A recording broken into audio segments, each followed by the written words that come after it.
మరి ఎక్కడైతే కాంగ్రెస్లో కూడా పైసలు ఇవ్వడానికి ఇవ్వలే, ముఖ్యమంత్రి లేవంటున్నాడు. మీకు రోడ్లు వేయాలంటే మోర్లు కొట్టాలంటే పైసలు ఎక్కడి నుంచి రావాలి? కాంగ్రెస్ కోటేస్తే ట్యాక్సులు పెంచుతారు.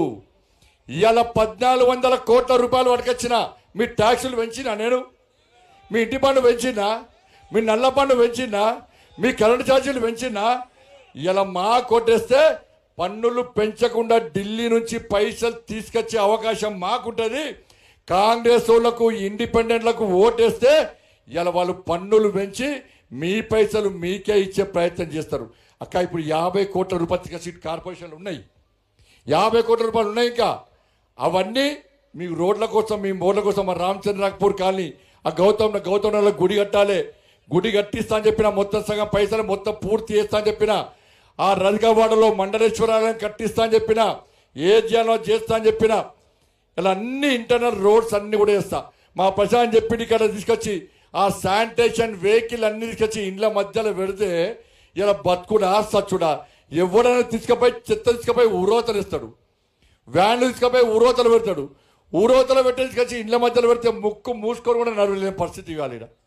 గిన్ని సమస్యలు ఇంకా ఉన్నాయి. ఇన్ని సమస్యలు తీర్చాలంటే ఇప్పుడు 50 కోట్ల రూపాయలు కార్పొరేషన్లో మొన్ననే తీసుకొచ్చి పెట్టాను నేనే. ఎన్నికల కోడ్ ఉందని చెప్పి ఆగినాయి. ఇవాళ మేము గెలవకుంటే ఆ 50 కోట్ల రూపాయలను కరెంటు బిల్లు కట్టుకుంటారు, మున్సిపాలిటీకి జీతాలు ఇచ్చుకుంటారు. మీకు రోడ్లు రావు, మోర్లు రావు, లైట్లు రావు, నీళ్లు రావు, ఏం రావక్క. 134 కోట్ల రూపాయలు మొన్న పట్టుకొచ్చి నీళ్ళకి ఇచ్చినాక, నీళ్ళకి నేనే ఇచ్చిన, కేంద్ర మంత్రిని పట్టుకొచ్చి కొబ్బరికాయ కొట్టించినాక. ఇలా ఒక్కసారి ఆలోచించాక ఇలా నన్ను గెలిపించి ఇలా నేను ప్రభుత్వ పాఠశాలలు ఎవరు చదువుతారు? పేదోళ్ళు చదువుకుంటారు. ప్రభుత్వ పాఠశాలలో పేదోళ్ళు చదువుకుంటారు. నేను కలెక్టర్ గారితో మీటింగ్ పెడితే, సార్ చాలామంది పేద అమ్మాయిలు అబ్బాయిలు స్కూలుకు పోలేక ఇలా ఇబ్బంది పడి మొత్తం స్కూళ్ళు మధ్యనే ఆపేస్తున్నారు సార్ అని చెప్తే, 10వ తరగతి పిల్లలకు అందరికీ ప్రభుత్వ పాఠశాలలో 10వ తరగతి పిల్లలకు అందరు కూడా ఇలా 20,000 సైకిల్ ఇచ్చినాక, 20,000 సైకిల్ ఇచ్చినాను. ఏ రాష్ట్రంలో ఇవ్వలే, దేశంలో ఎవరు ఇవ్వలే. మీరు గెలిపించిన బండి సంజయ్ 20,000 సైకిల్ ఇచ్చినాక ఇలా మళ్ళా సార్లు డిఓలు వచ్చి, సార్ పేదోళ్ళు సార్, పరీక్ష ఫీజు కట్టలేని దౌర్భాగ్య పరిస్థితుల్లో, దుర్మార్గ అటువంటి పరిస్థితులు సార్, పేదరికంలో మగ్గుతురు సార్, వాళ్ళ చదువు మధ్యలో అవుతారు సార్ అని చెప్తే, నా జీతం నుంచి కడియేసుకొని 15,000 మందికి పరీక్ష ఫీజు కట్టినాక నేను.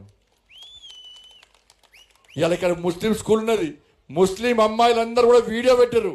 సంజయ్ భాయ్ సాబ్, సంజయ్ భాయ్ నువ్వు మాకు సైకిల్ ఇచ్చినావు, థ్యాంక్స్ అని చెప్పి ముస్లిం అమ్మాయిలు కూడా పెట్టారు రక్కే బాక్స్. ఇలా సప్తగిరి కాలేజ్ స్కూల్లో మొత్తం ల్యాప్టాప్స్ ఇచ్చిన, ట్యాబ్స్ ఇచ్చిన, కంప్యూటర్లు ఇచ్చిన, సైకిల్ ఇచ్చిన, అన్ని ఇచ్చినాక నీవు నన్ను గెలిపిస్తే ఏ విధంగా సేవ చేయాలో ఆ విధంగా సేవ చేస్తున్నాక నేను. ఇలా అభివృద్ధిని మధ్యలో ఆపేకండి. ఇలా మాకు ఓటేకుంటే అభివృద్ధి మధ్యలో అవుతుంది. కరీంనగర్ చూడ కొన్ని లాగా చేలో కూర్చోబెట్టు, కార్లో కూర్చోబెట్టు.